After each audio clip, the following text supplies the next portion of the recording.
తమిళనాడు కోస్తా దగ్గర కనిపించిన ఈ చేపను చూసి ఆ ప్రాంతం మొత్తం షాక్కి గురైంది. ఇది ఒక సాధారణ చేప అయితే కాదు. దీని పేరు ఓర్ ఫిష్. చాలా మందికి ఇది డూమ్స్డే ఫిష్ అని కూడా తెలుసు. ఎందుకంటే దీని గురించి ఒక పెద్ద నమ్మకం ఉంది. భూమికి అతిపెద్ద ప్రమాదం రాబోతుంది, అలాంటప్పుడే దీని దర్శనం జరుగుతుంది అనేలా జపాన్లో చాలా కాలం క్రితమే దీని గురించి చెప్పుకొస్తున్నారు. ఒక్కోసారి ఇది వచ్చాక సునామీ, ఎర్త్క్వేక్ వచ్చాయని కూడా చెబుతూ ఉంటారు. అందుకే తమిళనాడు ప్రజల్లో కొంచెం భయానక వాతావరణం కనిపిస్తోంది. ఈ డూమ్స్డే ఫిష్ అనే టాపిక్ కొత్తదైతే కాదు. గతంలోనూ చాలాసార్లు ఇది కనిపించి నిజంగానే కొన్ని ప్రదేశాల్లో పెద్ద విపత్తులైతే రావడం జరిగింది. అందుకే ప్రపంచం మొత్తం దీన్ని ఓషన్ మెసెంజర్ ఆఫ్ డిజాస్టర్ అని పిలుస్తూ ఉంటారు.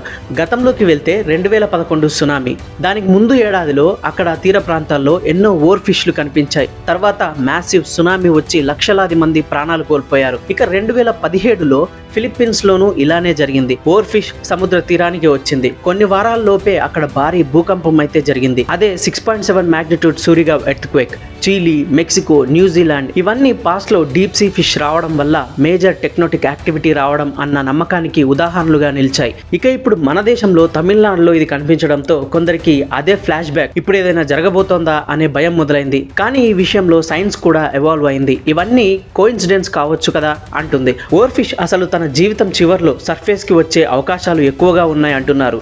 అది ఇల్నెస్ వల్లనైనా కావచ్చు, డీప్ సీలో వచ్చే టెంపరేచర్ మార్పుల వల్లైనా కావచ్చు. అంటే అది మృత్యుశకునైతే కాదు, ఒక బయోలాజికల్ క్యూరియాసిటీ మాత్రమే అని ఓషనోగ్రాఫర్స్ చెప్తున్నారు. అసలు ఇలాంటి సినిమాటిక్ ఓషన్ క్రియేచర్స్ కనిపించినప్పుడు మన క్యూరియాసిటీ పక్కదారైతే పట్టకూడదు.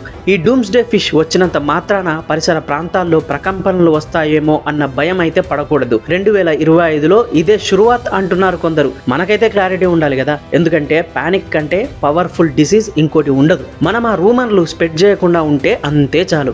ఓర్ ఫిష్ వచ్చిన న్యూస్ని ఒక సైన్స్ క్యూరియాసిటీగా తీసుకుంటూ మైత్లో కాదు, మీనింగ్లో బ్రతకాలి.